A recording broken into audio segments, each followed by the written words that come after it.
supposed to wear pink again today? Yes, you ain't know What? it. The whole month. Ain't nobody say nothing. Ain't nobody told you nothing. Nothing.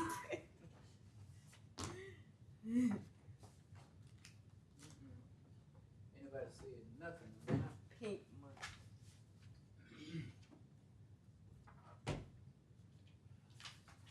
Next month will be blue.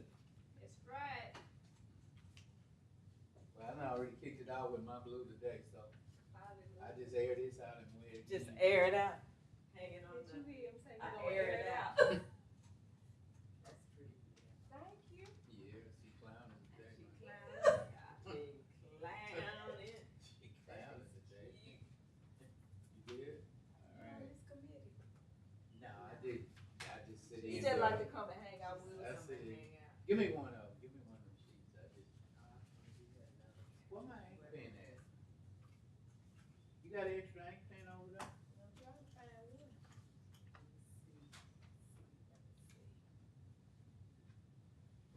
Is Telfair on this committee? Uh-huh.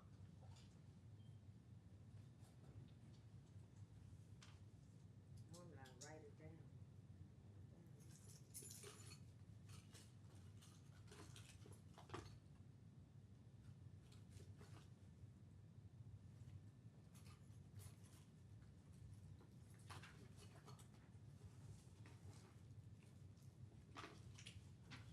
We're gonna have some people in here. We probably get like a little touch of air, Oh, okay. just a little bit. A little bit. Yeah. Let it down. Cause we're gonna have some bodies in here today. Yeah. Something. Celebrate. Did y'all find a pen? Mm-hmm. I need one. You need one.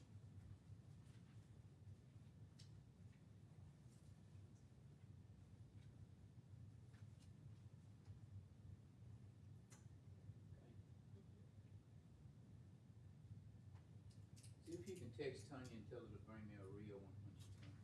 Okay. Not that this is not a real one. I understand.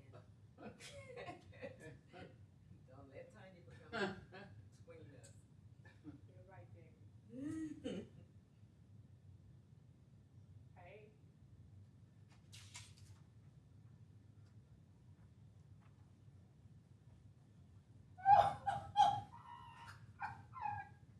You are a hot mess.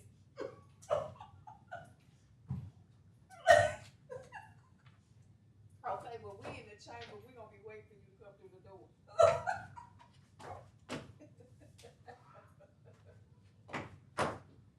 Did you sign in? Oh, no. Now. I'm new at this stuff. Oh, okay.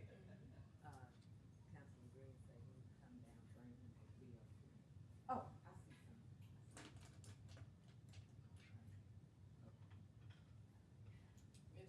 Is he's the one that has the one that's on North Market? Is this Mm-mm. good enough for you? That's what I'm talking about. Because I asked a question about that last night in the email. When I saw that he Thank sent you. some diagrams and stuff. I believe he texted me back. What's his last name? Sado? Yeah, he texted me.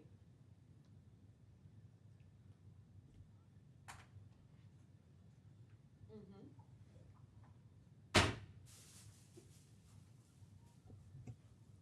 Yeah, he said he has a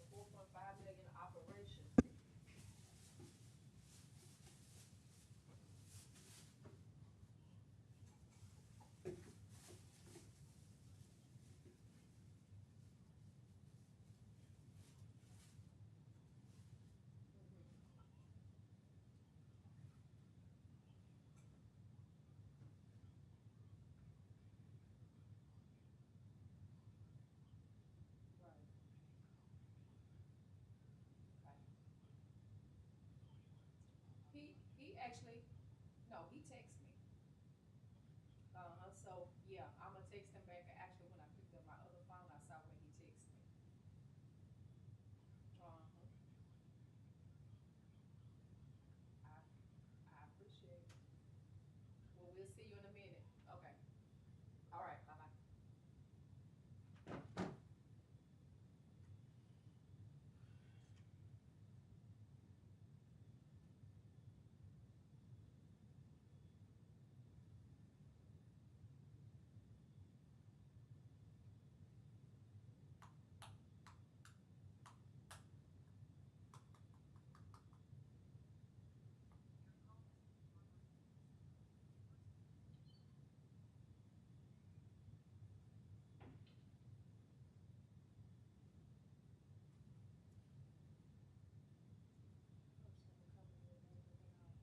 Mm. Hey, Paul. You sit on the front row. You in the middle of the screen looking like this. Hey, Tom. I used to be in first. You on time. Let's see if Gary gonna be here. Is the question. Tis what All right. So, Good, Mr. how are you? I'm all right, how are you? Yeah, okay. Colorful today, I'm impressed. How's your grandma? Not pink, but you know. It's spring. Yeah, it is. Jackie's got her spring on. I kinda got Yes. my little spring on. Springing. Good as we can do. Mine is spring and Grandma. winter. Mine's spring, summer, winter, all I had to wear. Hey. Yeah, we're gonna let you plead poverty.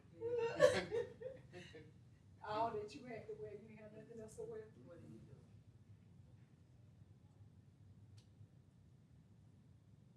DJ, still in?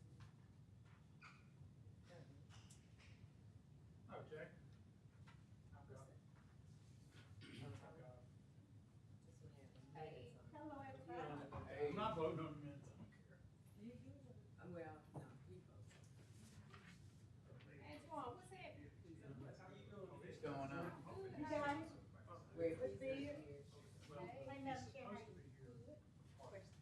First part, I think. This way. Hey, how are you? Did you sign in? Oh, I did. Let me go sign before you give it. Sometimes it doesn't. I work for Cancel News 12. My name is Tristan Lundy. Where would be the best place for me to set up? I think Jackie's got Set up signage. right over in the corner. It's right over there. Well, this is a little bit, I guess, random, but is there a place I could plug in to get audio? Or, Let's see over in this corner. Thank They you so always much. set up over here. this is, I'm still a little bit new, so this is my first time.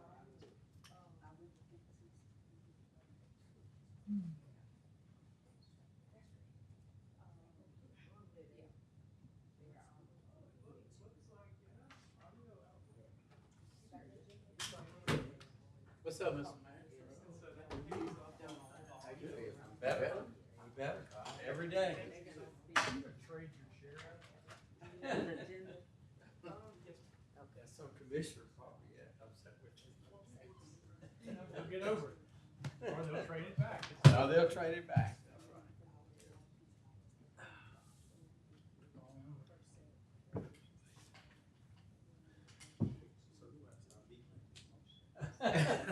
What's up? That's right, you're the chief How today. you feel? How you doing, sir? Good to Good, see you. good to see you.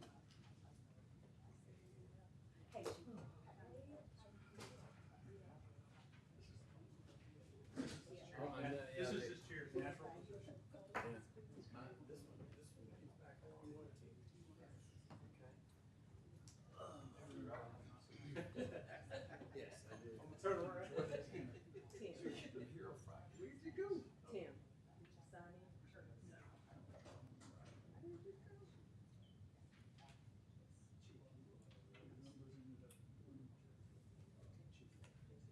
Yes. About 300,000.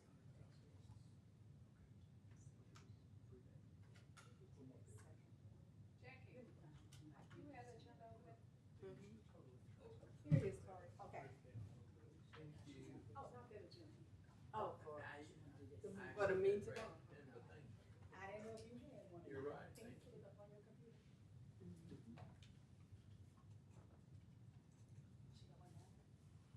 She gonna pull it up on the computer. Ooh, Papa Brandon got on the suit. Oh, shut the front door up in here.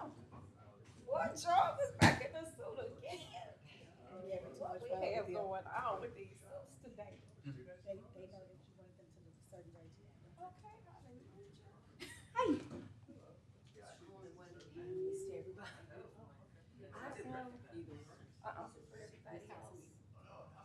bring it to the desk? You want to scan it to them? Give them staff art.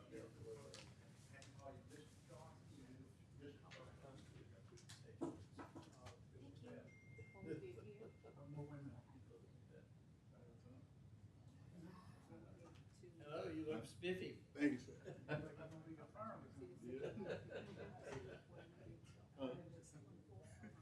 What's up, man? Snippy today, boy, that's all right. Make sure you shake Miss Pettis in. So I have my, okay, personal, right? Okay. That's the only one I had. Yeah, I'm Okay. good. All right. Joe, finger big clean. I don't know what you gonna wear for, I don't know what you gonna wear for Easter. What you wear for your Easter? I don't know what you wear for Make Easter. sure you take a picture of their purpose. I need you to take a picture of their purpose. Yes, sir. He sent what he wants me to say, so I'm gonna send the president. I have the we did, but not much.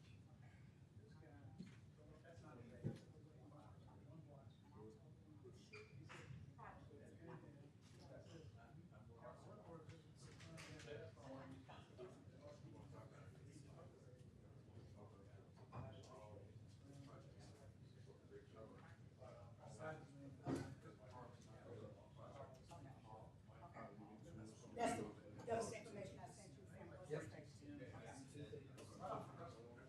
Okay, I will see that. Okay. By far, the most important that. Okay, I'm gonna put that down. By far. What was that?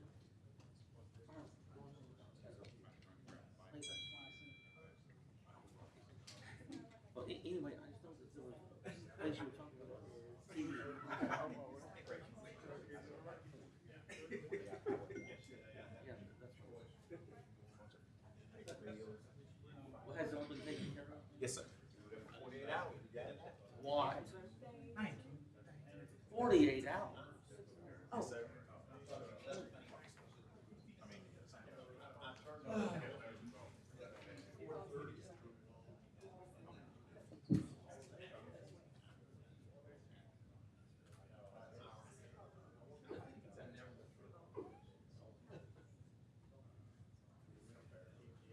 He's already.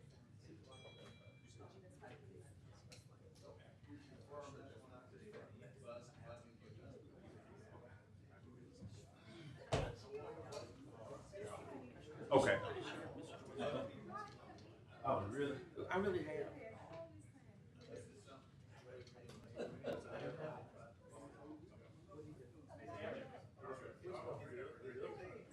All right.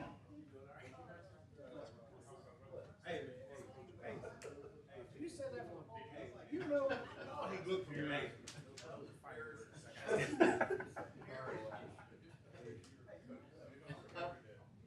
I did not cause that. Huh? I did not cause that. So you, But that was. Just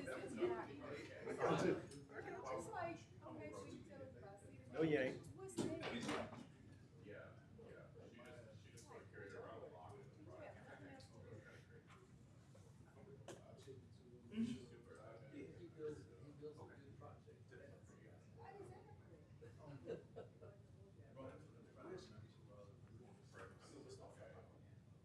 He bored being a millionaire. Yeah. And we trade that for that anyway. For real.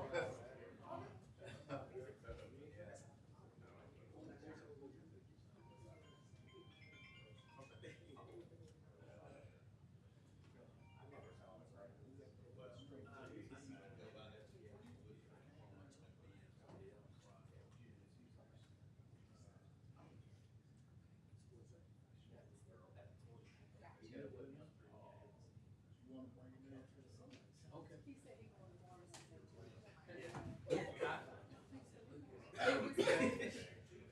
Are they in town? Are they in town?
birthday to you. Thank y'all. Thank you. Yours? Too young to have birthday. Dedicated. I'm work every day. 43. I have t-shirts on.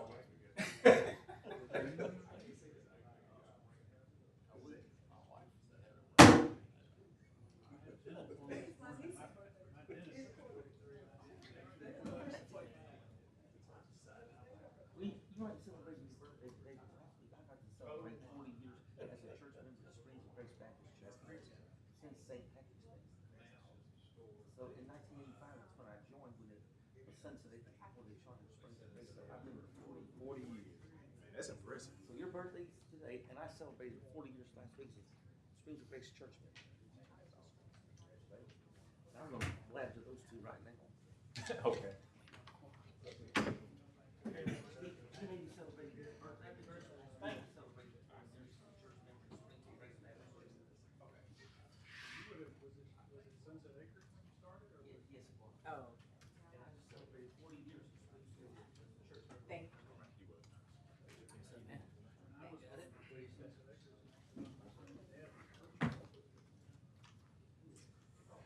I remember his birthday. In fact, one time when Joe Spanger had his birthday and I had my I was there to see him. Happy birthday. Oh, I know. What, Miss Mary's your wife back here? She was like, You do. and I knew that when he did like that, I knew there was a happiness. She's not in this. She's Spanger. No. She's not in this. Flying out. Okay, okay. But that mountain goes Okay. down and that works a minute. I'm going to show. I talked to Joe Spanger 20 times. I would know that he's a brother. And I have nothing to be ashamed of when I tell him. you're looking through for investment advice? Well, the thing is, I don't. You the man? Gotcha. Probably about 7. Ain't gonna make it down to 5. Yeah, that.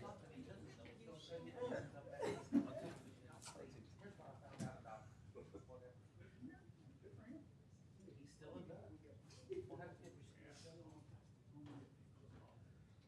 Well, have you seen him? We get the bald-headed map of the building. Oh, man, I know you talking. Yeah, the motor map. That's it. Don't ever turn into one of those things. Don't give me ideas.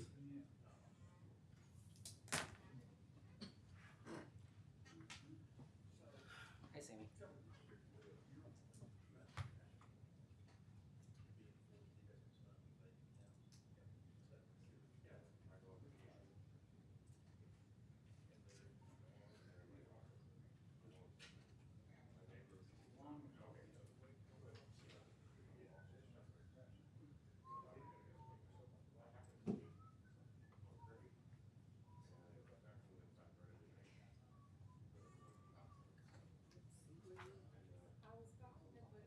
He didn't ask?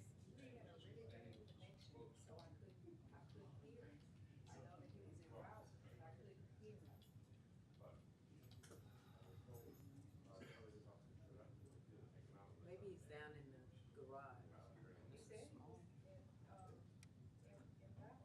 I heard that, but I thought he was in the garage because it was all blown up.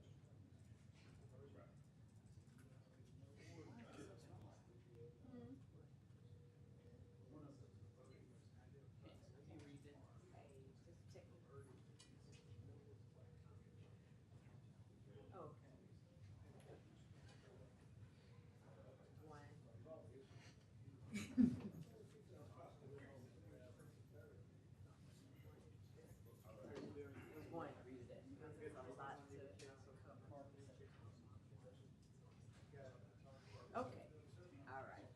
Bye-bye. He's on his way.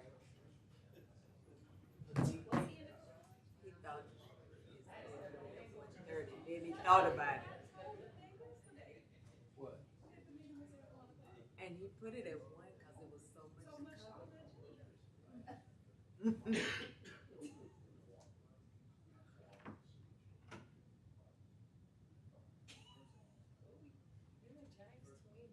Y'all wrong. How y'all doing? What's up, Mr. Grace? Doing well. Y'all walked in, we all always done. Autism week is next week. Doing well, sir. Okay. Y'all got on y'all blue today? I got my blue. Almost every day. Next week, Yes, sir. Tom? Marcus has on his. Good, blue. good. Good. I think Heather and I will try to, depending on when we get out of here, try to go across the street. May I have, So, again, I went out there, I didn't see him. After our conversation. No, I- Oh.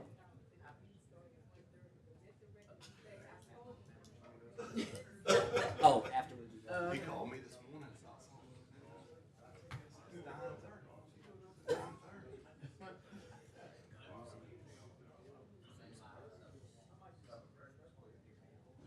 How are you? So Jim is not here, when Gary comes, we'll have to form with, Tom, Dart.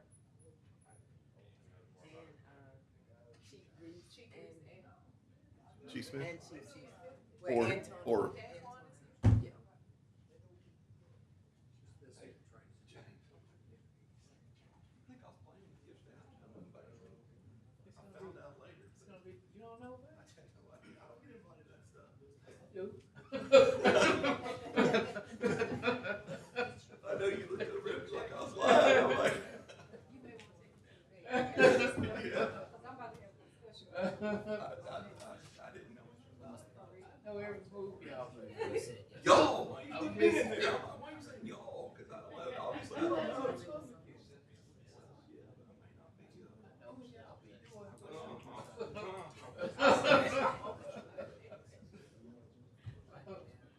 I'm invited to all of the things. Well, hey, you know what? I'm just saying. Can I be your guest? Well, Good afternoon, everyone. As soon as the chairman arrives, we will get started.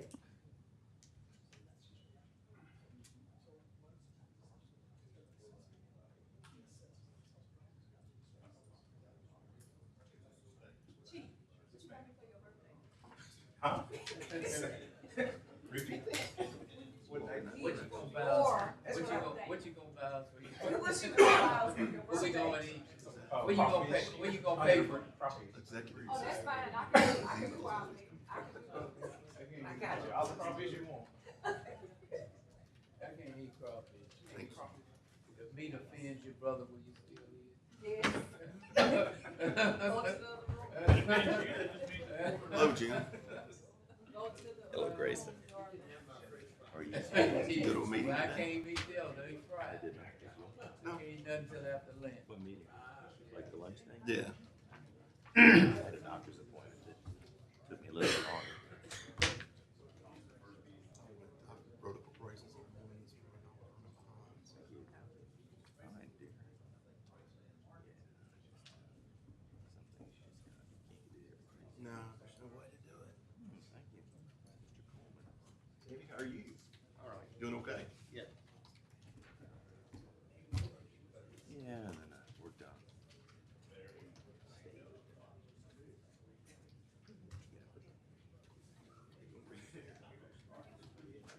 She probably is regular section. Okay. No, I mean, you know, it's like, I explained it yesterday. Well. And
Oh, Leo.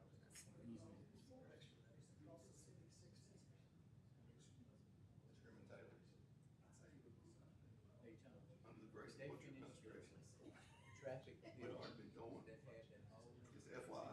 Just FYI. Just saying. What's up, Gary?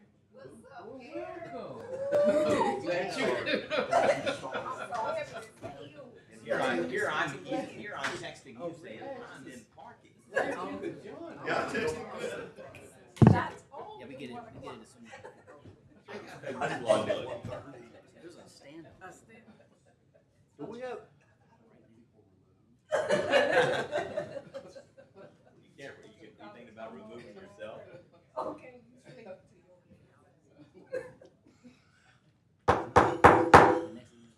Good afternoon, Councilman Green. I'd like to call the Public Safety Committee meeting to order.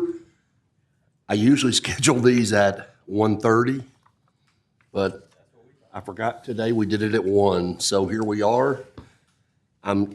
Obviously don't have any opening comments, so we can get straight to the agenda. Oh, I'm sorry. Public comments. Do we have any public comments? Sammy? Thank you. I have noticed once again that the speed light camera lighter over there on Highland Avenue has not been dealt with. It's still, every time the cars go by, it does not light up any kind of speed. It's right next to the Wendy's restaurant over there on Highland, next to Brookshire's. It still is not lighting up, and I don't know why Blue Sky has not come out to do anything, but it either needs to be taken care of or replaced with a new one. Are you talking about the school zone camera? Yes, over there in the Highland area, not too far from Crestwell Right, for Elementary. Crestwell Elementary. Yeah. It just won't light up, and it's right next to the Wendy's restaurant. It's been not doing anything for such a long time.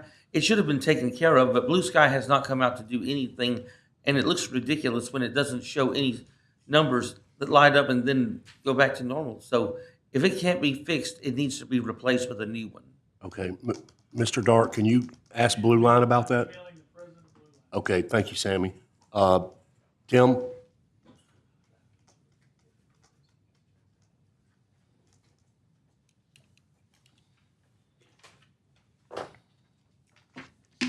I know y'all love to see me walk up. I want to start with a couple of questions. First of all, is there still a smoking ordinance in Shreveport? It's not legal to smoke inside establishments? Inside buildings? Inside a building, inside a bar or restaurant? Unless you have a cigar or hookah license, it's not legal. Okay. Is it legal to smoke weed on the streets in Shreveport? I'm assuming that's a rhetorical question. No, it's a real question. It's a real question. Is it legal to smoke weed on the streets in Shreveport? As far as I know, it's not. Okay. Is it legal if you have a medical marijuana card?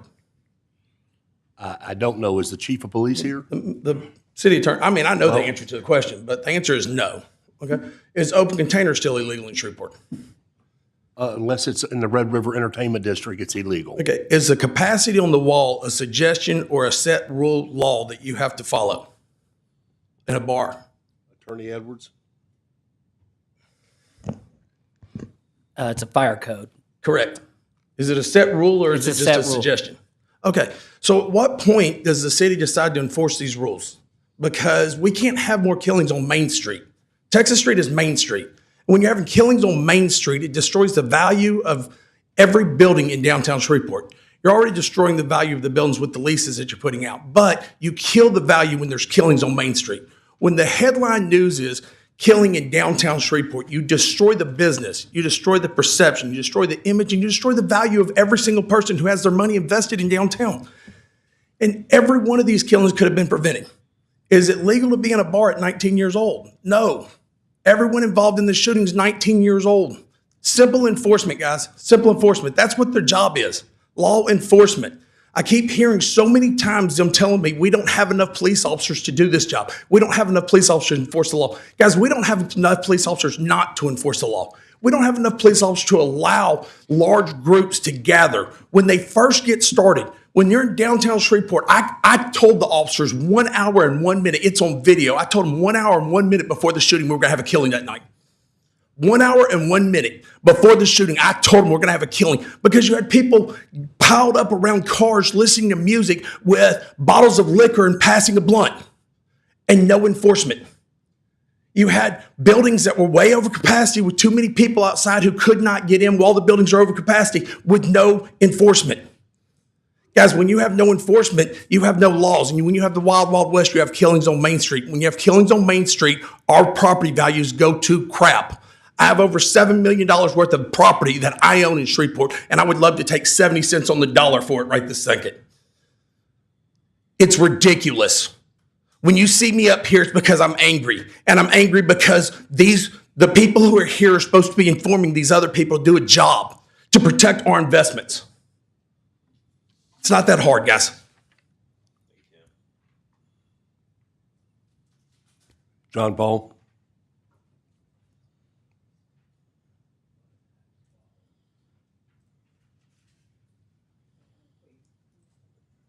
Thank you, Chairman Brooks, councilors on the committee. I just wanted to come and speak about a few public safety matters that are ongoing in my neighborhood. I got bit by a pit bull the other day. I put it on Facebook, so most people heard. The pit bull was in Highland Park. It had previously been raised in an abandoned house near Noel Methodist by someone who was squatting in the house that is a trespasser. That person now lives in a different house, but hid the pit bull from animal control in the vacant house after it bit me and I tried to bring it into custody, with officers. If our nuisance codes in section 58, specifically relating to blight, were enforced, many of those properties could be brought out of blight and abandonment, either into the Shreveport Implementation and Redevelopment Authority as a land bank option, or forced to be brought into a state of repair and rentability by their owners. And they would no longer be a haven for that type of criminality. That's just one instance of many types of criminal behavior that go on in abandoned, blighted houses. And for many years, we've had a law that allows us to fine the owners of those properties $500 per day or 30 days in jail per day that the blight persists. I'm not aware of many cases of enforcement under that section. I know that a friend who's active in the community has tried to report them to Public Works and was told that there was no mechanism for enforcing that at Public Works. 58-117 of the same chapter says that that code can be enforced alternatively by Public Works or by SPD. And several of my neighbors have recently started to call blighted properties in to SPD to make reports on them. We don't know how those reports will be followed up on. So I'd like to ask my counselors if you would keep an eye on that. Use your supervisory capacity, use your ability to question department heads and investigate, and let the public know what kind of enforcement is taking place when we report things. And further, I don't think that it should be the duty of citizens to report blighted properties. They're open to the eye. Anyone can see them. Many times they're reported to property standards, which, as we learned in a recent committee, enforces section 30 or chapter 38, not chapter 58. But each one of those complaints should automatically trigger a review for violation of the nuisance codes, such as severe blight, and then could automatically be enforced without a citizen having to call the police and say, I have a non-emergency blight to report next to my house or down the block from me. This is a problem in so many neighborhoods, and so many neighborhoods are also afflicted by the crime that has a safe harbor in all these abandoned properties. Many types of crimes, not just harboring dangerous dogs who've just bitten me, but also sex trafficking, as happened in District A, fires and drug use, which happen in my district, District B. So I'd like to ask all of you to watch how this enforcement takes place now that we are asking for it publicly. There's many properties in my neighborhood that have been blighted and vacant and not exactly collapsing, but in terrible condition for my entire lifetime. Many of them are right around the church that I went to as a child, Noel. That's the one, and I described such a case a moment ago. So please look into that as the days and weeks unfold, and find out, as Commissioner Taliaferro as Councilman Taliaferro suggested, find out what the records are for that enforcement, and let the public know whether it's happening or not, whether people are paying their $500 a day fines or ever going to jail, or whether they're getting off somehow, perhaps because they're able to hide their misdemeanor crime behind an LLC. I believe there is a fix coming for piercing the corporate veil with respect to blighted properties in state law from Representative Jackson. So I hope that we'll try to enforce this law and then see how much purchase we can get from it, and then find out where the holes are and fill those holes, because it's an urgent problem that affects every aspect of life in my neighborhood, really. And then finally, I don't have a court date yet, but nor have I received any answer from the city regarding my friendly lawsuit, which was designed to determine the accurate meaning of the trespass statute and its enforceability here in Caddo Parish and Shreveport. But when that opinion does come, I hope that you'll also supervise and let the public know how enforcement is going about that, because it's not just blighted properties where trespassers go.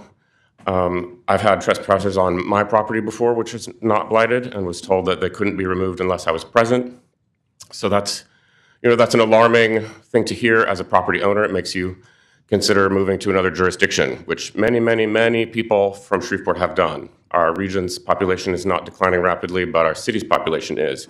People are moving to safer jurisdictions. And finally, I just want to thank you all for hearing these complaints and requests of you. We look forward to your leadership in making our city safer. Thank you. Thank you, Jean Paul. We do have an item on the regular meeting agenda today. I'm sorry. And I just want to respond to John Paul for a second. It's amending section 38-1, and my understanding from the mayor and the city attorney, it should make what you're referring to much easier to enforce. But thank you. Go ahead, Ms. Holden. Good afternoon. First of all, I want to thank y'all for you, Councilman Brooks, for calling this safety meeting. Definitely want to address our concerns about downtown. For me, it's not so much about the how much our property value declines and all that. I'm more concerned about the crimes and the shootings and the loss of life in downtown. Although I am a business owner downtown, I'm a lifelong resident of Shreveport and a mother. So I'm definitely concerned about that. On the night of the shooting on Texas Street in downtown, there was a 911 call from Hazon, Texas at 12:20 a.m. about the concerns of people outside and I believe a fight outside. So we were definitely trying to be proactive instead of reactive about the situation. And although I sent you an email about you and the mayor and the chief and Officer Borderline, I want to clarify. I didn't say that Hayes was never open Friday night. I said at the time of the shooting, Hazon, Texas was closed, and we weren't. We closed at 2:00 a.m. The shootings, I believe, started around 2:19, 2:21. But I definitely want us to work together. So in response to the violence and all of that, we have, I met with SPD, and we had, this past weekend, 2 officers that we paid for in front of Hayes and 2 officers that we paid for in front of Royalty, trying to work together with SPD and make sure that downtown and Texas Street is safe. So that's what we're doing. But I also want to talk about the medical marijuana, because I don't know Attorney, it was if you had an opportunity to clarify if it's legal to smoke the medical marijuana with the medical marijuana card. It's legal to smoke medical marijuana with a medical marijuana card in certain circumstances. I think the question was about openly on the street, and he didn't mention the card. So that's a different scenario. So. Okay. So it's legal, because I, as a person who does assessments and approve people for medical marijuana, I just want to clarify that, because I'm well aware of what the law says. As far as SPD, we want to work together with SPD to make downtown Shreveport and all of Shreveport a safe place. We can enjoy entertainment in downtown. I was in Nashville this past weekend. Downtown was amazing. And the entire weekend, I asked my sister, why can't downtown Shreveport look like this? We walked around, there were black people, white people, all nationalities, just having a good time in and out of the bars and spaces. And I would love that for downtown Shreveport. Thank you. Thank you. Any more public comments?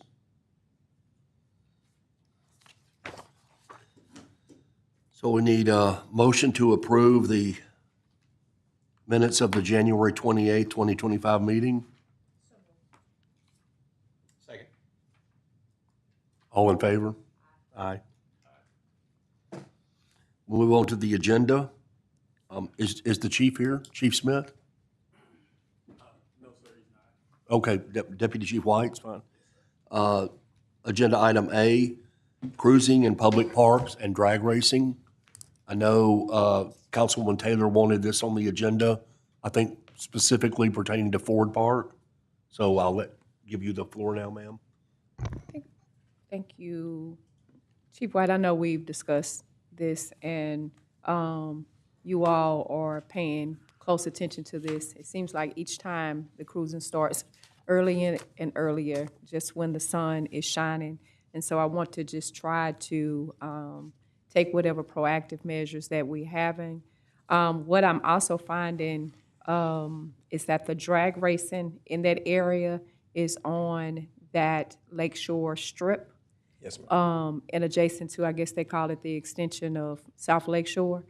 But it is happening there, which of course is located in the parish. So we definitely need to have a collaboration with Sheriff Whitehorn as it relates to that.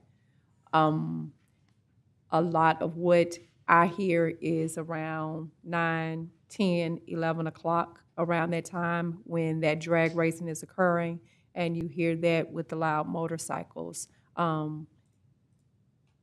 Typically, Friday, Saturday night, the rain stopped them on Sunday. But that's when you hear that in that area. You see the influx of four-wheelers on Gordon Street and Yorborough. Saw some drag racing that was happening at the end of David Rains, and want to curtail that on Audrey and LaGuardia. And then they race enough to drive up Lakeshore, cross 220, and then begin to spin at Curtis Lane and Lakeshore Drive, which is a problem and an accident, of course, just waiting to happen. And then they will spiral down to Greenwood Road and Curtis Lane as well to complete that. So that's a huge problem that we have, and so hopefully we can form a collaboration with the sheriff to curtail that. And it's the loud music that we hear in the park. I understand, I want people to enjoy their music. I just ask them to turn their music down so you won't hear it vibrating in the homes. That's when it's too loud. That those decibels need to just come down just a little bit. You can enjoy the park. You don't have to drag race, nice parks that we have. And so it's just to curtail that because it is a matter of public safety for the children that are out in the park. Yes, ma'am, and I agree with you wholeheartedly. And we've received your concerns. We actually began a cruising operation on March 21st, and that will continue throughout the summer months until we see that subsiding. But we do have officers out. I don't want to give you the exact times, but it does cover the time that you mentioned.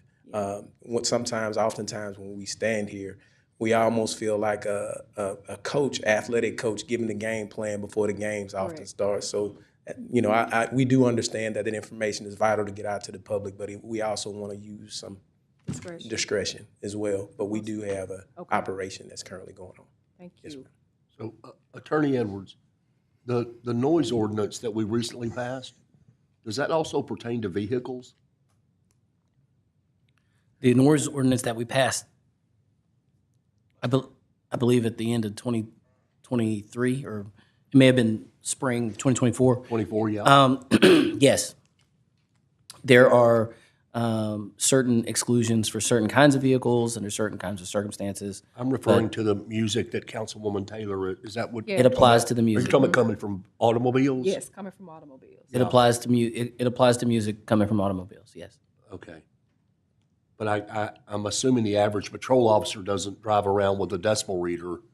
No, sir, but we do have one that the supervisors many of the supervisors have available. So they are available if requested. Yes, sir. Okay. Mr. Chair? Thank you. I request them around the park. Yes, ma'am. Yes, ma'am. Councilman Butcher? Chief, I get a lot I know we talk a lot about Clyde Fayette Parkway and up around the lake, but I get Downtown airport. I get a lot complaints about 3132 between I-49 and where it comes into Flournoy Lucas Road. I think there's a lot of racing going on there, especially with bikes, motorcycles. Also, and this is unrelated, if you could, when you're doing your patrolling there, if y'all could kind of start to check that area as well, because we do get a lot of complaints, or I do get a lot of complaints, especially from Emberwood and Spring Lake about that. The other thing is, and this may be a city attorney question, is 3132 between I-49 and Flournoy Lucas, is that a non-Jake break area? Is there any way we can check on that? I can check on that. And if it isn't, we need to implement that in that area or get with the state on it, because I also get a lot of complaints about loud Jake breaks. It's becoming a real problem in the Emberwood area. I mean, it's Yeah, for the 18-wheelers. We get that, I get that too on Cross Lake Bridge. So, I mean, it's become I've gotten about 3 or 4 complaints from the Emberwood subdivision about that here recently. And I think as the traffic picks up to the port, the Jake breaks when they stop at Burt Coons, they're starting, and it's hitting, and it's all hours of the night. So if we need to do something ordinance-wise to change that. I think it is a non-Jake break area, but 3132 state. I think we can do it in a state too, I think. But if it is a non-Jake break area, there are no signs. So I'd like for the state or Public Works to put up some no Jake break signs, if at all possible. Thank you, Chief. All right, thank you, sir. Yes, Councilman Green? Also, Chief, would you be kind enough to get some attention on Kennedy and Broadway on Sunday evenings? Yes, sir. Is there a specific And time? 70th Street. Yes. Sir? Is there a specific time? Anytime sir? after 3:30. For cruising? Yes, sir. And speeding, racing. Yes, sir. Thank you. Councilman Talabero? Yeah, I haven't found the information. Oh, well, all right, Chief. So, to your knowledge, is under state vehicle codes, do they go by decibels or do they go by feet? Feet. I know there was a city ordinance on the books Right. in reference to feet, but there's And it used to also a be- state code. It used to be 50 feet. Yes, sir, from the If I source. remember correctly, that. Yes. But it had to be anything under 50 feet the complaint had to be filed by a citizen, because the rulings were a police officer's Peace can't be peace disturbed. can't be disturbed. And that's why the 50 feet limit.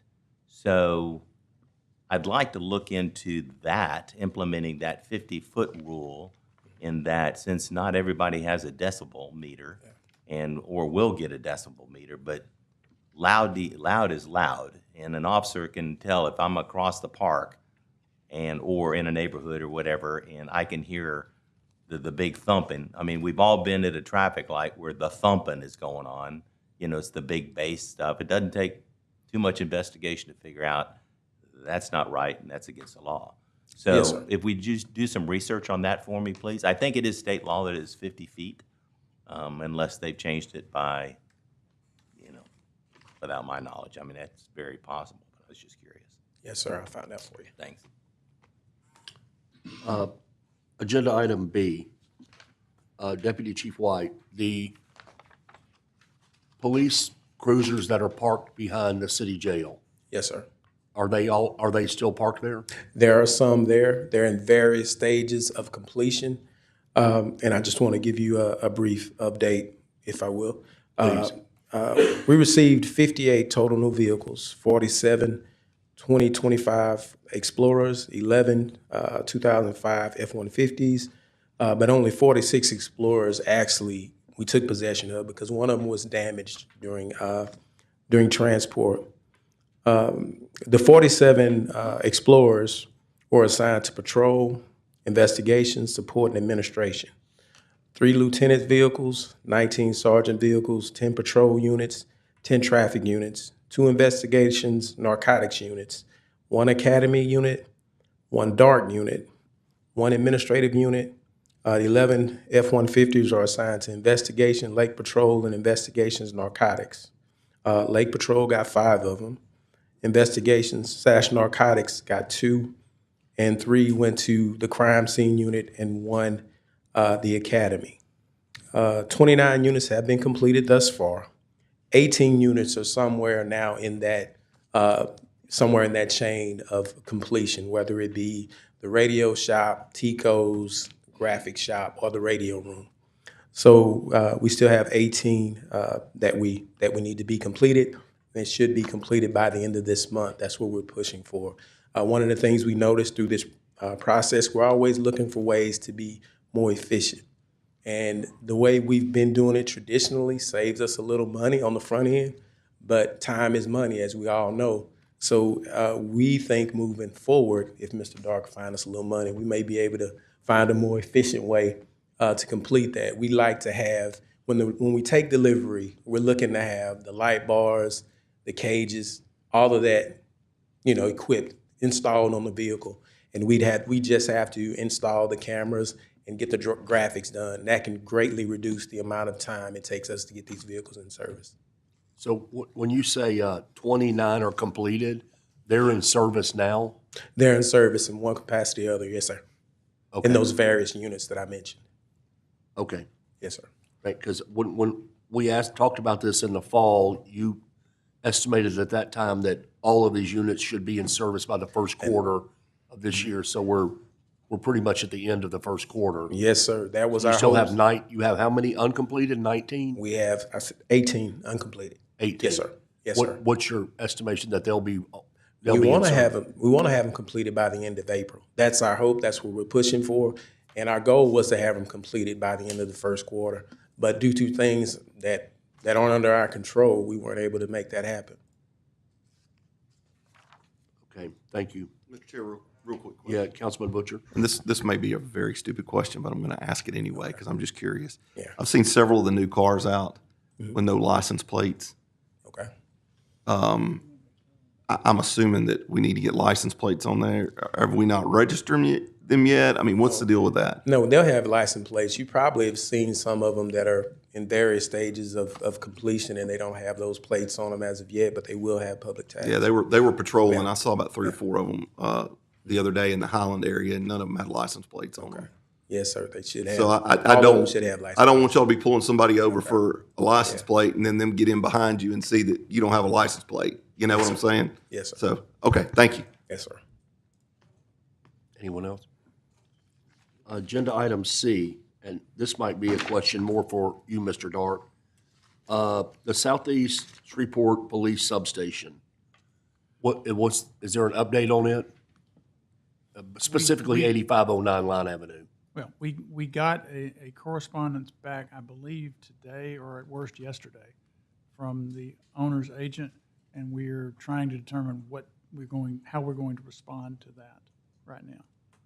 When you say a correspondence, you mean a counteroffer? It was a discussion of an offer. It was not what I would consider a formal counteroffer, but it was an offer to So our second offer contingent upon appraisal, did they reject it? Well, we've only made the one offer because we've only got one appraisal. I think there's some discussion about perhaps them doing their own and then us doing a review of the two appraisals to see which value might actually be what we said. Right.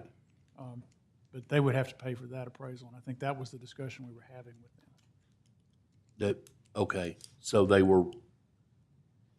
they're unwilling to pay for the appraisal, I or don't- this is still a discussion? That's still a discussion, and I think you've seen a little bit of the correspondence, but my understanding is that's where this is. The mayor was looking at it as of this morning to see how he would respond to that. But we are still moving forward, attempting to purchase this building. Yes, we are. And Okay. it is Thank you. Yes, sir, it is. Anyone else? Councilman Butcher? Well, I mean, I think your appraisal's spot on, just from my professional opinion. I don't think that we need to pay more than what it appraised for. I did suggest to the mayor that we get an appraisal or let them choose their own appraiser. But I still think that just from the comps that I pull myself, that the value does not justify what they're asking for it. So I don't want anybody to get a preconceived notion that I don't want the building, because I do, but I also am not willing to spend $300,000 more than what the building's worth. There's other properties out there that we could look at, and I think, Mr. Dark, you're looking at them too, but I think that a little bit of the fanfare that we did with this building may have increased the value in the buyer and the seller's mind a little bit. And so now they think that we can go other places. And I think that the offer that we made, in my opinion, as a broker and an appraiser, is a very fair offer. So I want us to get the building because I think it's a great location, but I'm not willing to pay over market value for it. Well, and I think the question is what the market value actually is. Obviously, they believe it was appraised low. And we're going to give them the opportunity perhaps to, at their cost, come up with numbers that may or may not support that position. I mean, I've had a conversation with 4 property owners in the last month about what they thought I did a low appraisal on. Everybody thinks their property's worth more than what it is. But I can tell you, if you've got a state certified appraiser that's appraising that property, he's not doing anybody a favor. He's doing it by the book. And I concur with his assessment on it. So, thank you. Mr. Committee Chair, You got anything? Yes, sir. if I can jump back for just a second. Sure. Councilman Talaferro is correct. Section 16 of the noise ordinance says that vehicular music or sound amplification or reproduction equipment or other sound systems shall not be operated in such a manner as to be plainly audible at a distance of more than 50 feet. So it doesn't require, vehicular noise does not require a Right. decimal meter as long as it can be observed plainly audible at a distance of more than 50 feet. So is that something that you can pass on to your officers? Absolutely. Yes, sir. So plainly audible at 50 feet? Okay, Yes, sir. thank you. Agenda item D, and this is probably, once again, for Mr. Dark. The police firing range status, is it close to being finished? If I may. I think Shelley gave you the information. So go ahead. Yes, sir. We end of April is what we've received the information. We should be good to go, and it should be fully operational by the end Do of we have a dollar amount that is cost to remodel it, Mr. Dark? I thought Shelley was going to be able to get away from her meeting to come down, and she's not here yet.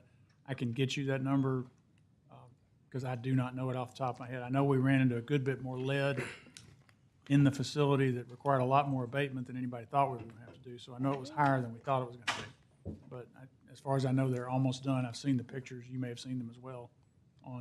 So that's a number that SPAR has? They would be the keeper of the money, yes, sir. I'll get you the number. Okay, thank you. Anyone else?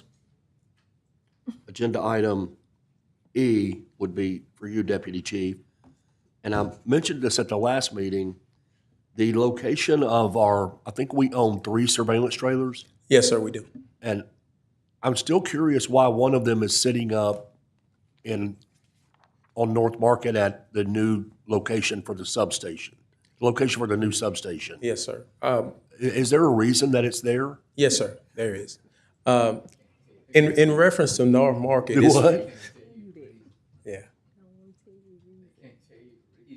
What, it's a secret? Yes, What, do you know? yeah. I guess I'll ask Councilwoman Taylor later. Apparently, it's a secret that I'm not aware of. I'll be So happy my to share thoughts with- are, and I agree with what Ms. Holden said earlier, any problems downtown, they're bad for everybody. Yes, sir. She doesn't want these problems outside of her business on Texas Street, either one of her businesses. So I don't understand on Friday and Saturday night why one of these trailers can't be in front of the Psychic Corner or the empty lot next to the Texas Street Bridge. And I agree. I think I'm hoping you're being a little bit funny about the North No, Market. no, I don't understand why it's sitting up there on an empty lot that's in an industrial area when it should be, anytime you have large groups of people, wherever there's a potential for a problem. Yes, sir, I agree with you. Yeah, we remember we talked about that because I mean, they're I didn't have mobile. a Why can't problem we move that them on the they're weekends? Moving to large crowded areas. Right. Because one of the reasons that we got them were for the downtown area. Correct. And so when we weren't turning around utilizing that for that, then they would be moved to another location.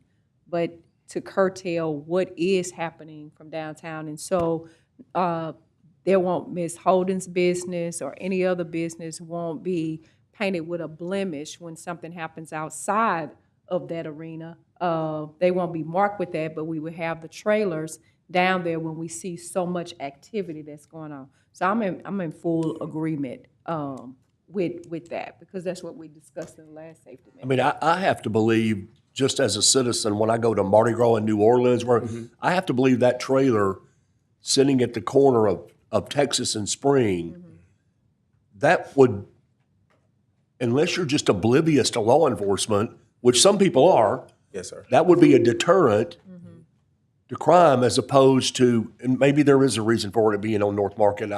Hopefully I'll find that secret out later. But I just don't think it does us any good for it to sit up there on the weekends when it could be downtown. Yes, sir. One of the things that we have to look at, we have limited resources, right? There So are you have cameras. what?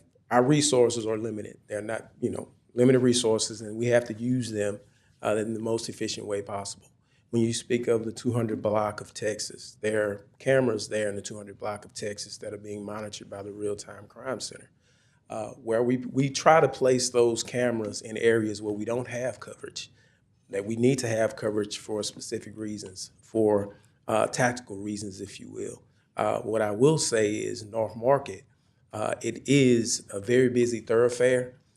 If someone is committing a crime, a criminal offense, that would be one of the thoroughfares that they use either to enter downtown or leave downtown. So there's a strategic reason why that camera is placed there. And we're always, any suggestions that you have, I had a meeting today with the DDA and also Ms. Holden, and I want to thank Ms. Holden publicly for actually, she reached out to me last week in light of the current incident that happened.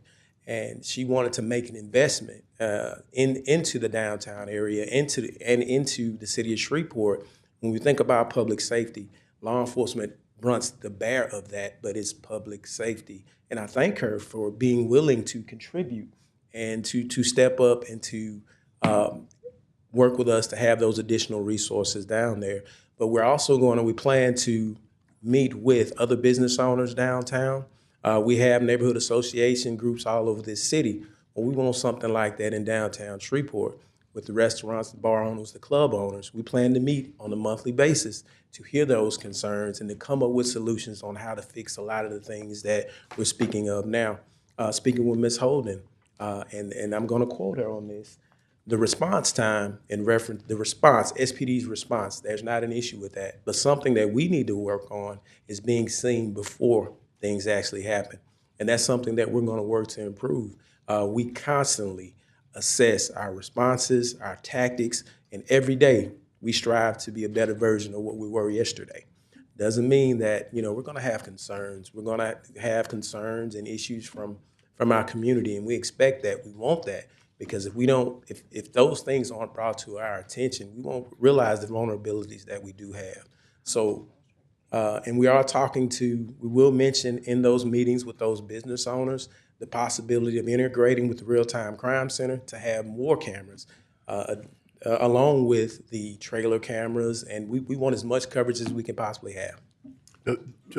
To me, the difference in the cameras at the businesses in the 200 block of Texas, the difference between them and the surveillance trailer, the surveillance trailer is slightly intimidating. Like I agree with that's a serious presence. Yes, sir. People may not realize, I mean, we have cameras in here. I'm not sure where they are. They're up here, I guess. I mean, I see that I'm on one of them. You don't but have a need to know. Yeah. Yeah. Oh, no, that's a secret too? Okay. But the trailer, where are the other two trailers now that we're talking about these? Yes, sir. You have one that's actually at Ford Park. That's in reference to the cruising issues that we've Okay. had. A lot of the other city parks, they have buildings, they have recreation centers where we've integrated the camera system. So we have eyes on those locations. We don't have a fixed location like that at Ford Park. So that's one of the cameras. North Market, you mentioned earlier. And the other one is at our temporary substation on North Market. We have a safe exchange zone where we tell the citizens if you want a child custody issue, you want to safely exchange your child, or if you want to, you buy something off Amazon and you want to meet that person to take possession of it, we provide a safe area for you to do that. We felt like that was very important.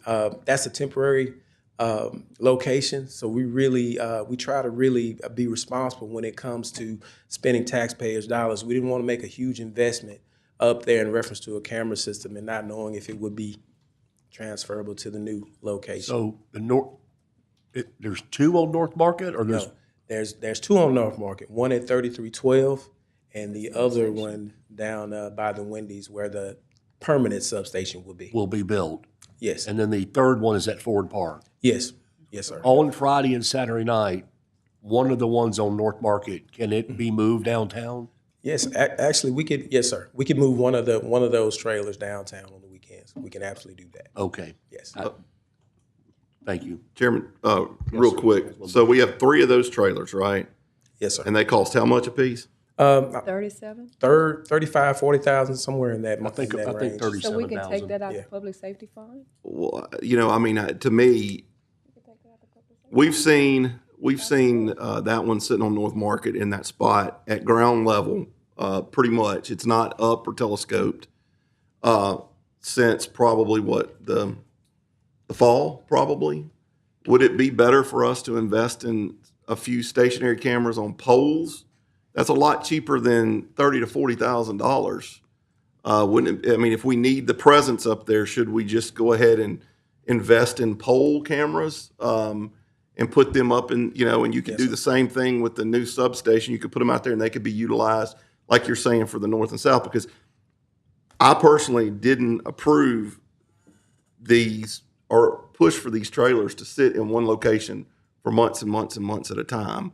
I think that y'all should have the flexibility to move them as you need, and if they need to stay for a couple of weeks or something like that. But I'm with Councilman Brooks. Putting them downtown during peak hours and with the summer coming, it is a little bit of a level of intimidation to a certain extent. But You still need another one. You still need some more. And- another trailer, I Yeah. agree, but I don't want to buy them if we're just going to have them sitting in a stationary No, location. I mean, you won't have that, because exactly what he's telling you is that when some things occur downtown, that's the exit route. Oh, I agree. Look, Yeah, that I is understand. taken. But what I'm saying is a part of the public safety fund that they can utilize and buy some more trailer cams for that too, so they can be dispersed around the city into areas that they need to go. Downtown was one of those areas that we said, hey, we need to put trailer cams down there. We actually, I believe, wanted 2 of them down there when we first started doing this. So I'm not objecting to that for going in, because that's what the money was set aside for, to turn around and use that for that, because we have a problem in this area. Mr. Chair, Councilman Green? I'm to the opinion that if the police department say to us, we have an operation going, as he said before he started, the coach cannot give his plays to the other team before the game. So what we got to do is trust the ability of our police department as to them doing policing versus us on the outside saying, well, I think you ought to just take it off North Market and put it downtown. I think downtown ought to have one. But when you say to the police department, whatever operation y'all got, just ban it because I need it downtown, then you're taking and jeopardizing somebody's safety, or you're jeopardizing some big operation that needs to happen. So I just think, yes, we can have our opinion, but when it comes to being the police, none of us here, other than Councilman Telefero, know about policing. So therefore, if he would say something to the effect as to policing, then I can listen to him. But me, I can't give my opinion to the chief and to the police department to say, well, listen, we didn't buy that to go down on North Market. From my understanding, the guy that shot somebody over at the Walgreens, had it not been for some type of camera or whatever happened, he would have been on 220, gone about his business. But because that safeguard was there, they were able to catch him like that. So I just think our job is to supply them. As Councilwoman Taylor said, we need to get some more. When we say get some more, then we start saying, well, I don't want to spend no money on no more. But if that's what we need to do, then that's what we need to do. If we have the money, then get them whatever they need to do their job and not supervise them doing their job. Thank you, Mr. Chair. Well, I do, just a second, Councilwoman Bowman. We did move the trailers for the Mardi Gras parades, correct? We did. We Yes, put them sir. all on the parade route. We did. That's all I'm saying, Councilman Green. I'm not trying to supervise the police, saying they're mobile. Yes, sir. The trailers are mobile. And in my opinion, and I'm not a police officer, Friday and Saturday night, somewhere in downtown Shreveport, unless, once again, there's some operational North Market that I'm not privy to, I just think they'd be better served down there. Councilwoman Bowman? I agree with Councilwoman Taylor. I'm sorry, Madam Chair. We do need probably to give y'all more assistance and get 2 more trailers, because you have festivals in the summertime. You might have an incident going on down in my district, which is Jewel and Greenwood Road. They party there. Really? Then they'll turn right around and go back to her district, which hit Curtis Lane, and then they hit Cross Lake. So, Oh, yeah. in Airport Park. So I think that we can see that our area is so big, we do need to invest in a couple of more trailers to move around, because summertime, we're gonna have some festivals. So I agree with, anything y'all need, let us know. We're there to assist you with what you need. Yes, Mr. ma'am. Dark, we don't have to make an allocation for it. They can request it because it's already there in the public safety fund, correct? Absolutely correct. Okay, so you can order 3 more. Number keeps growing. That's okay. That's what the money is there for. That's the purpose of what it's there for. And that way, whatever operations that you have going on, no operation will be compromised. Then Guardian is local, they can get it done in the interim. You can move them around as you need to move them around while in the process of Guardian going in and completing that particular order, so you will have everything it is that you need in order to be able to do it. Yes, ma'am. Can you borrow one from Bojan? Hey, we ain't too proud to beg. And my point was not to tell you where to put your cameras. I was just trying to find a more cost-effective way. If we know we need that camera on North Market, then it would, in my mind, it's cheaper to buy a fixed camera and put it there Yeah. and keep that resource open. So I'm not telling you, if you need it there for some special operation, by all means, but to me, a stationary camera is cheaper than a $30,000 or $40,000 trailer. Yes, sir. So that's all I was saying. Anyone else? Councilman Telefero? Chief, in your opinion, would you say that based on the number of stationary cameras we have downtown, that those cameras that we do have in use are adequate for covering the areas of downtown that you, as a crime fighter, see necessary to protect? I would say we can always improve, Councilman.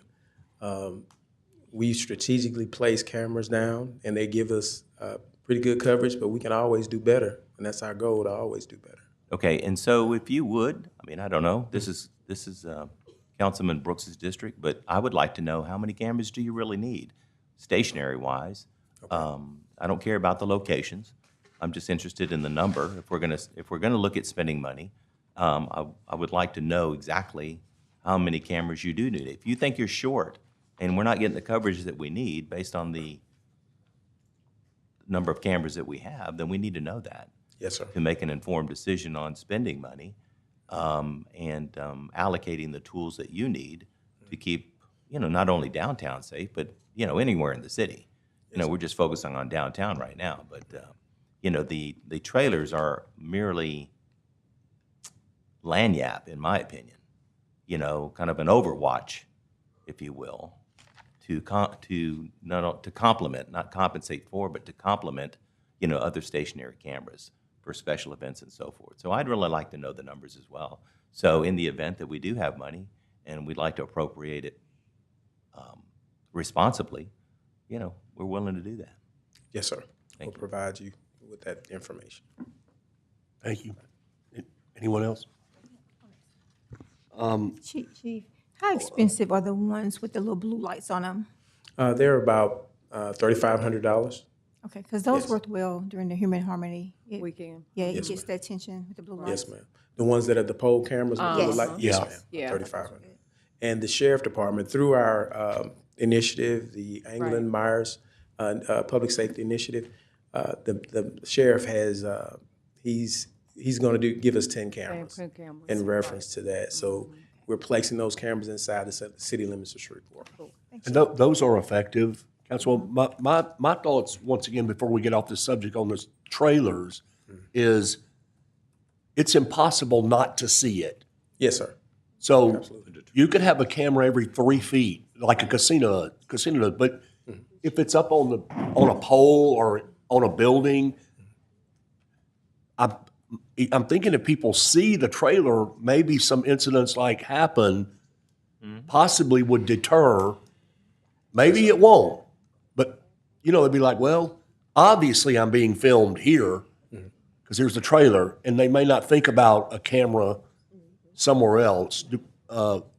We need as many cameras as possible, but once again, in my opinion, we should move one trailer downtown on Friday and Saturday nights. I don't Yes, think sir. anybody's in disagreement with that. Okay. Yeah, I don't think anybody's in a disagreement with that because. Well, I think we need the trailers where there's the most people. Yeah. Because that's when you're the most prone to have a problem. We totally agree with that. Okay. And that's why I say again, if you need to order more, you order those. That's what the money is there for. Yes. And you have, because we know what that corridor does, when it hits you all at night, this is what happens to us during the daytime, going into the evening, to prevent that. So if you have more eyes, then you have more eyes. If we can have those little blue lights on the pole at the park, that may help as well, in ordering them to get that done. Yes. Just so they'll know. I think the blue Somebody's lights make watching. a statement. Yes, I think they'd make a statement. actually, they really do. Okay, I think you can take a break for a second. Okay. Second, Deputy. Yes, sir. But Don't don't go go far, far you because it just looks like sit you right got there. Yeah, some just more. sit on the front row. Right here? Sammy, you can talk to Sammy for a minute. Agenda item F, which we got an update.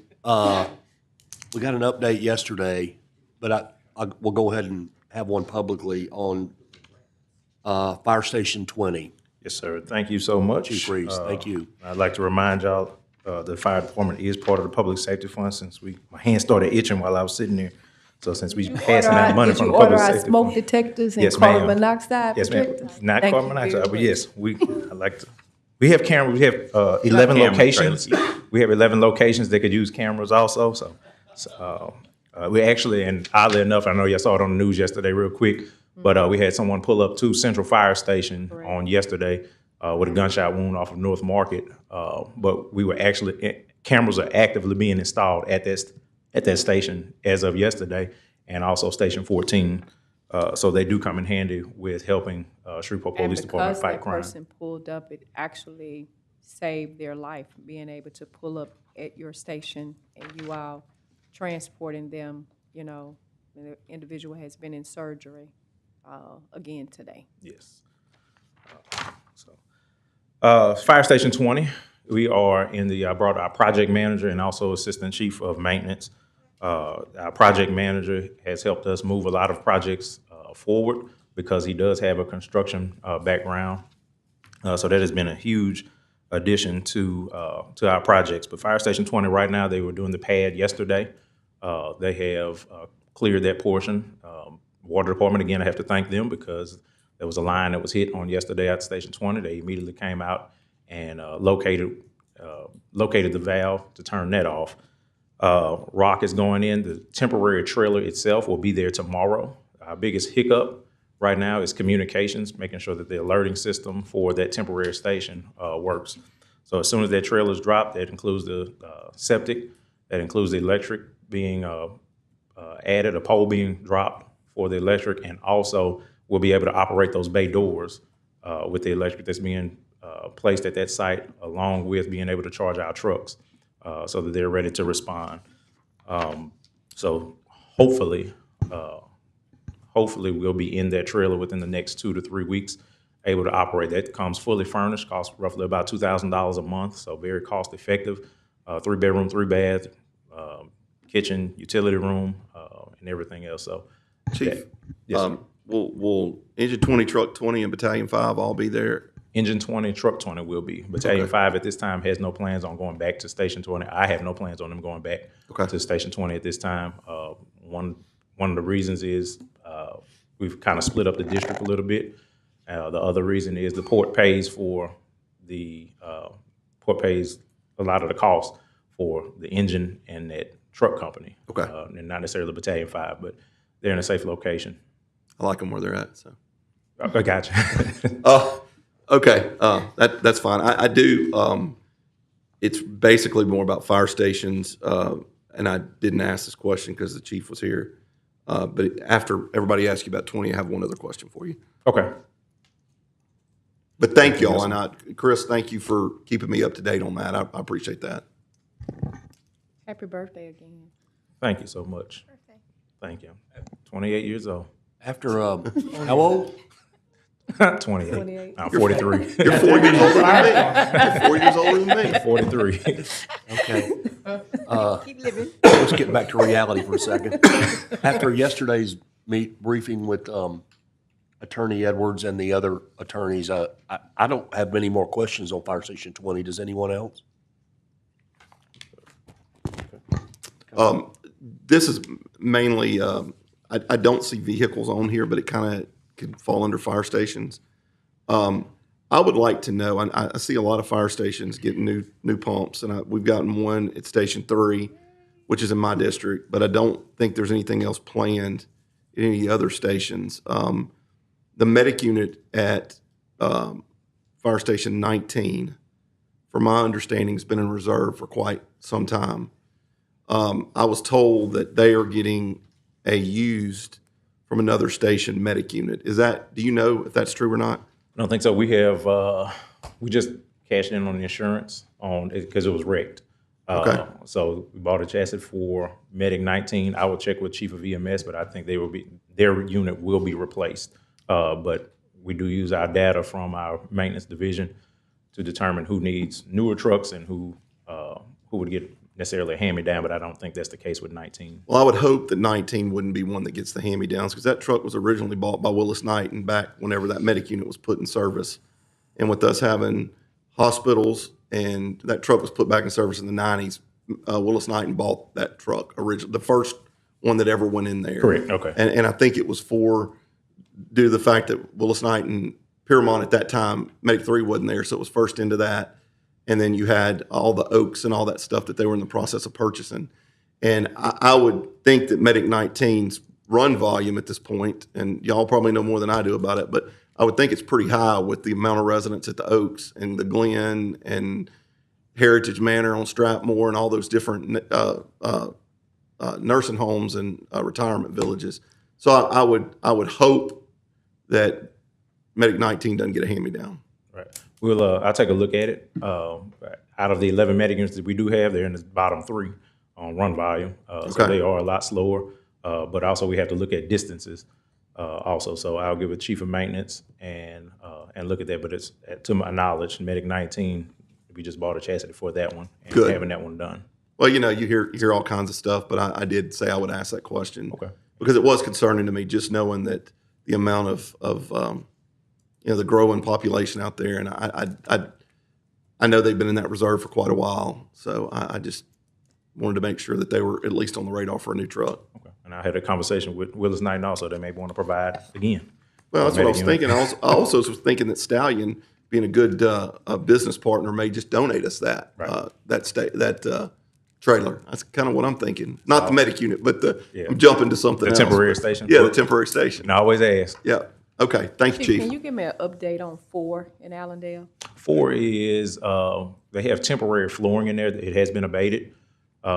At this time, it's going to require a lot more money than what was in the 2021 bond. So we're trying to maneuver funds to be able to get that one up and operating. They are back in the station. You'll be surprised the dedication of firefighters when they have less than considerable accommodations. They care that much about the neighborhood. It's like, man, put some temporary floor down. We want to get back over there. So that station is fully open and operating, minus the battalion chief that's normally over there. But that fire station is up and running. And of course, the project manager, along with SPAR, we're looking at the floor plans now and trying to determine how much more money is going to be needed. Okay. You'll let me know the pricing. Yes. Okay. Every time they hear fire department or city of Shreveport, everybody's contract and prices go up for whatever reason. So. Gotcha. Okay. Thank you, Chief. Yes. Thank you. Deputy Chief White, agenda item G. Y'all done with him Councilwoman Taylor asked for this to be added to the You agenda. pretty much touched on, I think we pretty much touched on a lot in talking about this surge of shootings that we've had lately. But Chris Borderline often sends us the press releases somewhat, not literally like 48 hours later, of who the individual is and then the arrest. I know that you hate to hear about these shootings, but we did hear of the arrest for the occurrence that happened on Texas Street, and that individual has been detained. Just coming into spring months again, I know that you all have your hats on and discussing whatever strategies that you all have. I would just ask you all if there is anything additional that you all need from this council to please do so. Ask us, because public safety is primary to us. The other concern that I have is the increase of domestic violence situations that we're having. I've seen, I believe, probably 4 or 5 in the last 2 weeks of domestic violence incidents. And I would think that we probably need to have some type of conversation again with our domestic violence partner. So we would be able to probably do some PSAs just to let individuals know about, staying in these particular type of relationships and what resources are available to them. Because essentially when you lose that, if a mother and father is lost, then that's a child that has lost both parents. But I think we probably just need to do some other PSAs as it relates to domestic violence in our city, along with whatever other collaborations that we need to do as it relates to the shootings. Yes, ma'am. And we also, once again, I'm not going to give you the playbook, but we have a multi-jurisdictional operation that we're getting ready to launch. From stakeholders, all of our federal partners that we normally mention, all the alphabets. And we also have PNP on board, juvenile probation, and U.S. Attorney's Office, Sheriff's Office, everyone, all of our partners here. We're going to be working. And that less than 5% that's terrorizing our city, Right. we just want them to know that we coming. Correct. Very good. Project Celebration, that was just, I get them and Power Coalition mixed up in my brain. Yes, ma'am. Okay. So on this subject, Deputy Chief, correct me if I'm wrong, my understanding is that most of these shootings, they're not random at all. The people already know each other. Yes, And sir. they find them whether it's downtown or at the grocery store or in the neighborhood, and then, that's when the shootings occur. Am I correct? You are correct. They're retaliatory in nature over Right. some type of conflict. Yes, sir. So they literally could happen anywhere. Anywhere. When they Yes, find, sir. okay. So it's not fair to blame a place or a location. Correct. No, it's not. No, sir. It's Okay. not. That's was my understanding. I just wanted to affirm that. Thank you, sir. I think we want to make sure that we cleared that up for Club Hayes as well, because, when our businesses want to partner with us to help us curtail crime in the city, then I don't want them to receive a negative image as well. We want to make sure that we enhance our businesses and let them know that they are working partners within the city of Shreveport, and public safety is their number one priority as well. So I can appreciate that and appreciate Dr. Holden for being here, and Councilman Brooks for wanting to ensure that the downtown area is safe, because that is the inner core of our city. Yes, ma'am. Anyone else? Agenda item H, Unified Database Update. So the Unified Database Update is the database that we have for individuals with special needs, where they can complete paperwork updated into our 911 system. So if there is a call from our first responders, our first responders receive a call, then families that may have individuals with autism or suffer from any other type of disability would be aware. I know the fire department, and Chief Reese can tell me this as well, that they have paperwork that you can update, but Councilman Butcher knows that what we were trying to do was to link all of our systems together, because it's a valuable resource. And what I would like to do, especially in lieu of Autism Awareness Month, is to make families aware of that resource that is available through our fire department, because one of the characteristics of autism is wandering. And so, we get a lot of calls sometimes by missing people, and just here lately, we've had a couple of situations with individuals that are on the spectrum. And so, Mr. Dark, what I like, and Councilman Butcher, because you talked about this so much too with me, is that we would allow our families to be aware of this resource and updating it into our 911 system. And so I like to get with Mr. Mazzone and be able to do that and do that presser out to the public. And that's another thing. I've talked to Martha about this. I've not talked to the new director about it, but I know that they're commonplace notes that can be put in the CAD system, and a lot of them have not been updated in a long, long time. Because I have as a volunteer, I have a pager that I know that some of the stuff is not accurate that comes across the pager. So I would like for us to kind of go through. I know that you've got people that do that at the 911 center, Chief. Both of y'all do.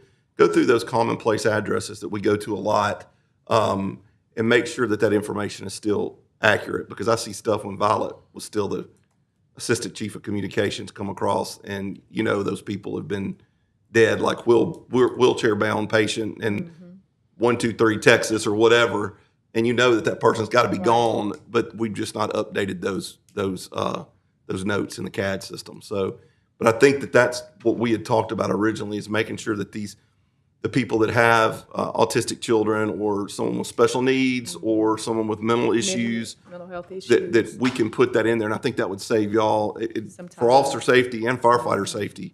But maybe we do, like we were talking about with these public service announcements. Right. Have a sign-up time 2 or 3 times a year that people can call in, and we do a blitz to try to get that in there, because I think it's important. And you know, with all the work that Chairwoman Taylor does with, you know, with autism and everything, I think that she's kind of your direct link to that. So I think it's a good idea, though. Yeah, yes, I'd like to do that during this month. While y'all wearing y'all blue, April 2nd, so we're gonna light up the bridge at 7:15. Yeah, I'll see you there. Does the I see uniform count? Yes, your blue uniform counts. Yes, but thank you, and so I'll be in touch with that.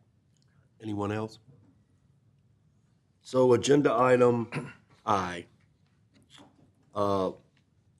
We're down to discussion of the amendment of the ordinance. I referred to it as a squatters ordinance, but it's actually, I think, ordinance 38-11, correct, Attorney Edwards? That's correct. My question for you, Deputy Chief, and for the SPD in general, my understanding is that this amendment is going to make enforcing staying, living in whatever, an uninhabitable dwelling much easier for your department. Yes, sir, that is correct. Have your department, have you all discussed this? I do believe this will pass today. Yes, sir. And how quickly do you think you can start enforcing it? We can start enforcing it right away. We have had discussions. One of the things that we were in the process of conducting, training, roll call training, to get us all on one page, first and foremost, to make sure that we're handling these things consistently across the board. I think what was happening, well, I know what was happening, the communication piece wasn't there. You would have an officer responding to a location, dealing with a situation, no matter how that officer chose to deal with it. Enforcement involves many different things, citing, taking someone into physical custody, or merely giving a warning or escorting someone off a property. All that falls under enforcement. We weren't communicating that. So Officer A goes to a location, he makes contact with someone, takes the enforcement action he deems appropriate. Officer B comes on a different day. This is his first encounter with this person. He's unaware of that, this was dealt with before. We have the capabilities with our new RMS system to enter those FI cards into the system, and they can easily be accessed by using a name or a location. So that's one of the things that we're working on correcting. With this ordinance, as a police officer, and I know Councilman Talaferro can attest to this, we're trained to act constitutionally when we enforce laws, and we've always been taught when it comes to property-related issues, you need to find the owner, right? You need to find the owner. When we talk about the Fourth Amendment, search and seizure, and all that, that's what we do. So I think initially that was causing some confusion. You have the civil and the criminal that's kind of merging, and it kind of confused our officers. But I think with this amendment, it makes it clear. There's no need for any interpretation. But once this amendment passes, we will continue the training with our supervisors first and foremost, and then we'll move on to our officers. We receive a call, or whether we know that a location in specific areas or problem areas, officers will go by and check those locations. Once we encounter individuals, we'll take the appropriate action at that time, based on the facts and the circumstances. Because particularly,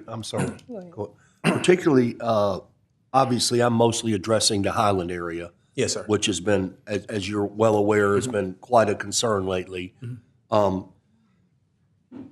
It is a lot to ask of a patrol officer to interpret. Did the owner say this person can stay here? Where is the owner? A lot of them are absentee. I think we found, John Paul or someone found one owner that owns 380 properties in the Highland area, about a large percentage of them abandoned. So we're trying to make it as easy as possible for a patrol officer to go out and say, it doesn't matter who the owner is. You don't have a front door, or you don't have water, or you don't have window. You have to leave this property. Yes, sir. So I just wanted to make sure that your men are going to be trained to understand that, unless I'm misinterpreting this, Attorney Edwards, that they'll be able to remove or ask those people to leave the premises at that point. That's correct. Okay. question on that? Yes, Councilman Since Taylor. Councilman Jackson, brought up a point on yesterday as for individuals that are, dwelling in a house and maybe they don't have water or the water has been turned out. So there will not be any type of misinterpretation on that. Should we have an amendment to that to require proof of residency if they're in that home, so there won't be a cross-up, as you all talk about there? So the proof of first of all, Councilman Jackson asked a very good question yesterday. Yes. The proof of residency question that you're asking, frankly, takes us back to the previous regime. Okay. In the current situation, a person can only be removed if it is determined that they are there without authorization. Okay. So that's the proof of residency that you're kind of referencing, something that indicates whether or not somebody has the authority to be there. This is a completely different approach that doesn't take into account whether you have a lease, whether you have a property right to be there. And it says that regardless of whether or not you have a property right to be there, this structure is uninhabitable. Therefore, whether or not you have a lease, whether or not this property belongs to you, that's sort of irrelevant. The property itself is uninhabitable. Therefore, you must leave because it causes a threat to health and safety. Now, the specific way that Councilman Jackson asked the question yesterday, he was asking whether or not the city would be in a position to compel someone to pay a water bill or be removed. And that's not a scenario that would take place because that sort of reverses the timeline. In that situation, somebody would be, we would have determined that the water was off in a particular location, and rather than remove them, we would say, here's this bill that we brought, you better Right. pay it or we're gonna remove you. That's not something that would happen. That's not how our SPD is trained. That's not what SPD is there to do. And so that would not take place as an enforcement reality. That's just not what would happen, and that's not what this city attorney would allow to happen. Right. Nor do I think it's the policy that either the Water and Sewer Department nor SPD is interested in But pursuing. you do have some slumlords that rent uninhabitable properties. That is a reality. Floor Yes. clad, ceilings falling in, no subflooring, anything like that. And so, if we run across those individuals that are actually, in this case, that they're renting out properties like that, do they fall under that? Is the landlord then the responsible party? Yes, under this ordinance, both the tenant would be removable Okay. and the landlord would be punishable. Okay. Councilman Telfer. So procedurally, in the event that a person is deemed not, and this is just by the officer asking questions, I think one of the confusion parts of this, one of the things that I heard from officers is, let's put the burden of proof Right. on the person occupying the residence and not trying to put the burden of proof on the officer trying to locate the owner. Absolutely. Okay. I don't think they understood that this particular piece of legislation kind of takes that almost away from them. Although we know that in their investigation, they're going to find this out anyway. Yes. Now, I'd like to know procedurally, if they find out this information, okay, they come across that Jim Talaferro's on the front porch of 1234 Texas Street, there's no running water. Obviously, we're going to ask them, numerous questions to identify them, number one, and find a little bit more about them. Once that occurs, how is the officer, let's just say that we have a slumlord issue going on, how is that communicated back to enforcement of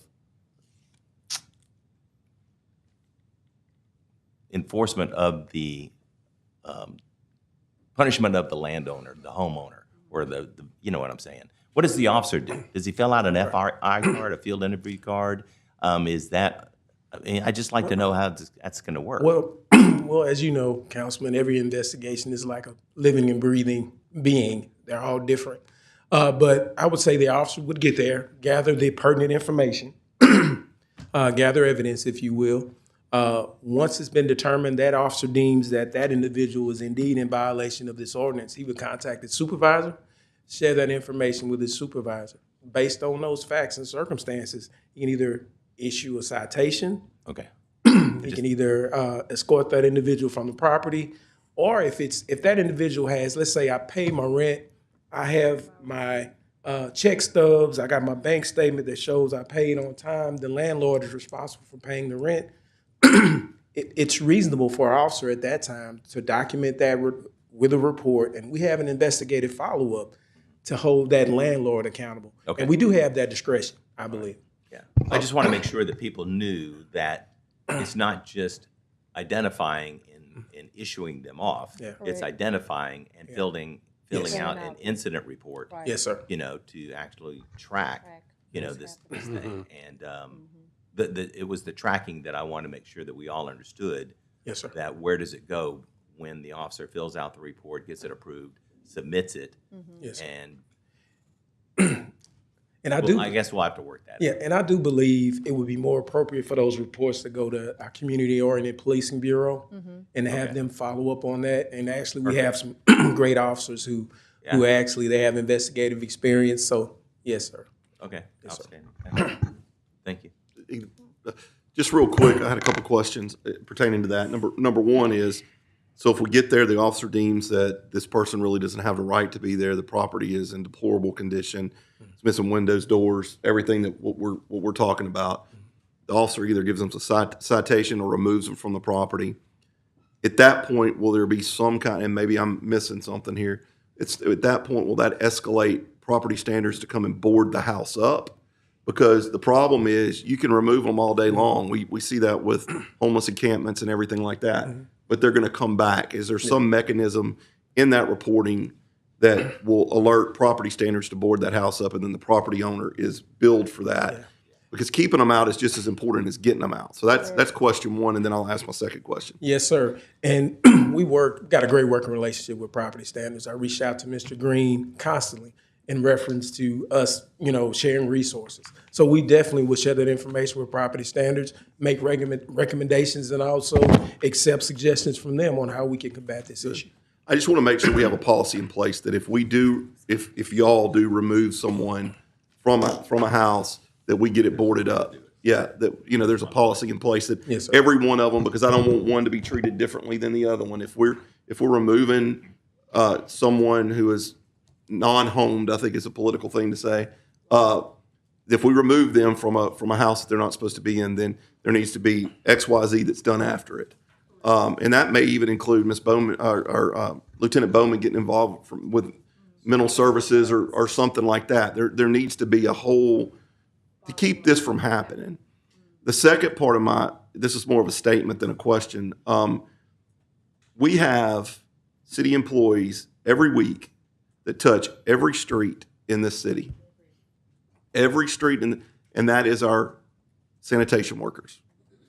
If they, and they're usually it's the same guys, pick my trash up every week. I know them by name. They get Christmas presents from me. So there's very seldom that I don't see the same guys on the truck. So is there any way to get with Mr. Morgan and get with solid waste and have them have a system in place also that shares these dilapidated houses? And if they are having a trash can out in front of it, if they see somebody milling around in it, because what Commissioner John Paul Young was just talking about is how do we find these places, other than the neighbors calling in.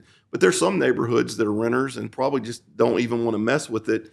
So I would like for y'all to get with Mr. Morgan and even his supervisor. I know I see the trash truck come through, and then they'll have a supervisor that rides behind just to make sure everything's picked up.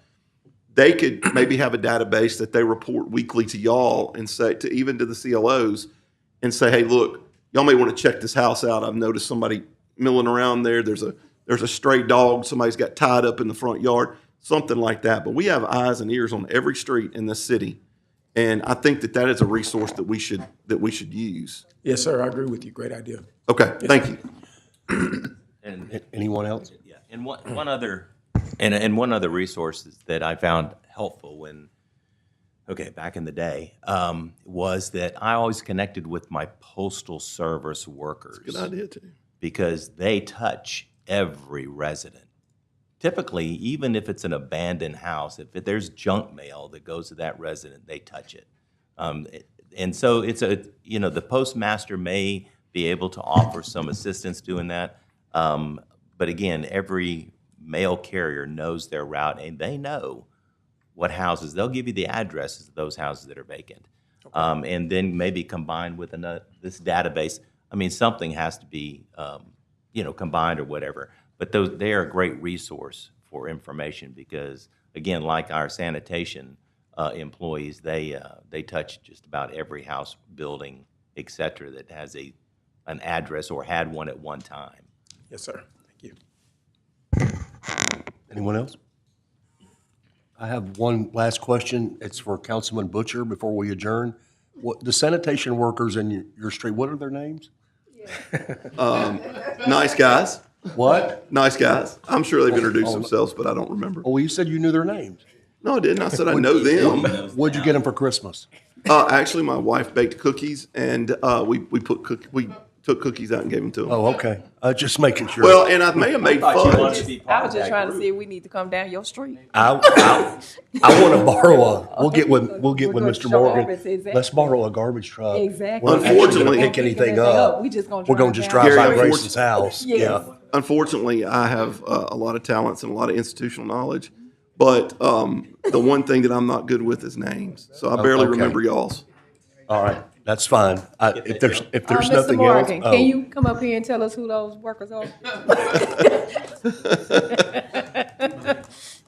He lives on the golf course at Southern Trades. Let us So, know who yeah. those Why you workers putting out where I are, live? baby. I did have some information that I wanted to share with y'all. We are having a meeting with DOTD and the police on Friday at 10:30 in the engineering conference room for the crossings. Okay. Fatalities Okay. on the Good. crossing. Excellent. So if y'all wanted to What day is attend, it? it's at 10:30. This Friday This Friday? at 10:30. The crossings where people In the are getting engineering across one room? another. Yeah, third Fifth floor. floor? No, no, no. Third floor engineering conference room. Okay. All right. So if y'all got any areas y'all concerned about, please bring it to our attention at the meeting. Oh, you just ready to get that confirmation right now, ain't you? Yes. Ain't Yeah, you? you're looking, Jarvis, you're on looking with it. sharp. Okay. You look good. Wait till you see him for Easter. I still hadn't gotten over Ralph on Pink Day. Anyway, if there's nothing else, this meeting is adjourned. My years. Oh, are you?